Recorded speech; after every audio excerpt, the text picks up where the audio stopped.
Through this whole thing, little did I know an imperfect haircut would lead me down such a road, but more importantly, to a closer relationship with my Lord and Savior.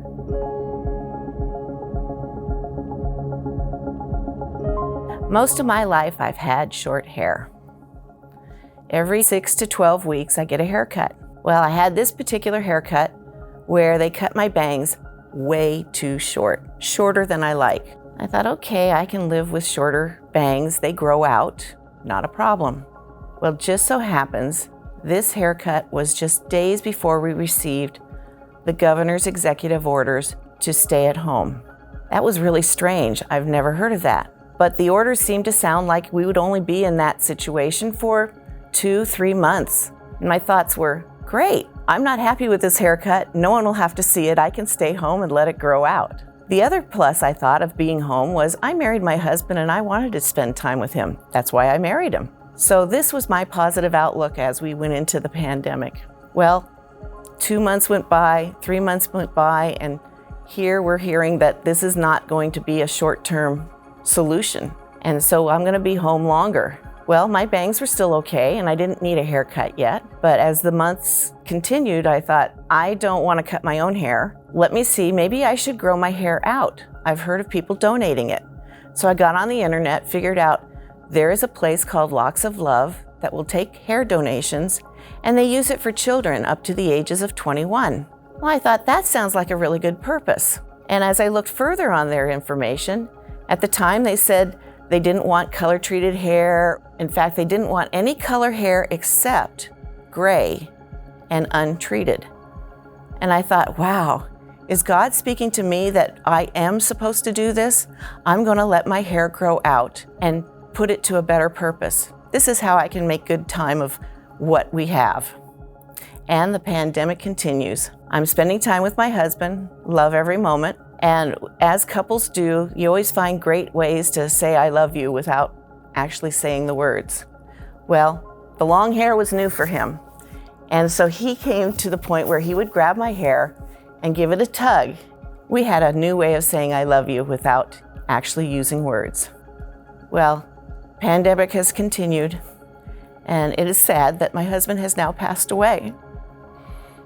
I still have my hair right now because it was too short to cut at that point. They needed certain length, and it wasn't long enough yet.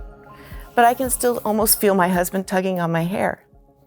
I miss him every day. Yes, my husband has passed, and the grief is real. Even Jesus cried at the cross, "Father, why have you forsaken me?" It is that separation of love in the present that is so hurtful and dark.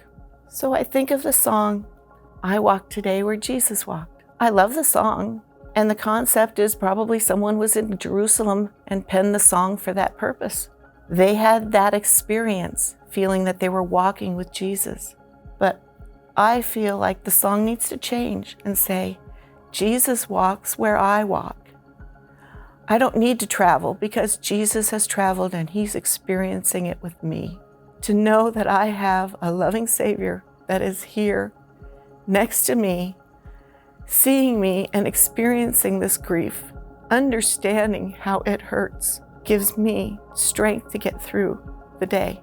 It's going to be a long time to be, quote, over grief or to not tear up at every thought.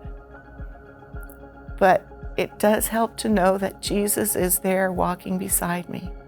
I know that this has been a struggle for many. I'm not the only one that feels abandoned, alone at home, but I am getting through each day with that thought.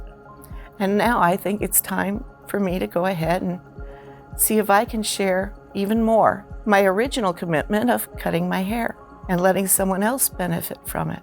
So I will be doing that. Probably the next time you see me, I have really short hair. That's okay. I don't need the tangible of my husband tugging on my hair. I now have Jesus, my Savior, who has conquered death. He lives again, and he constantly gives me small gestures of love. He can do that for you too. This hair will go on to help someone else, and maybe they can feel that small gesture of love through that tough time that they're going through. My story continues. It goes on. I hope you can take every bad situation and still look for the good as well. Remember, Jesus walks by my side. He can walk by yours too. My name is Janet Bottroff, and this is my story.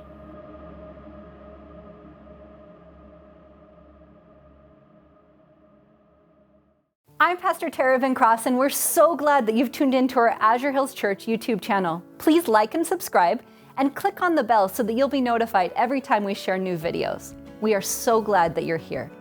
Until next time, please know that we're praying for you as you continue to be a voice of hope.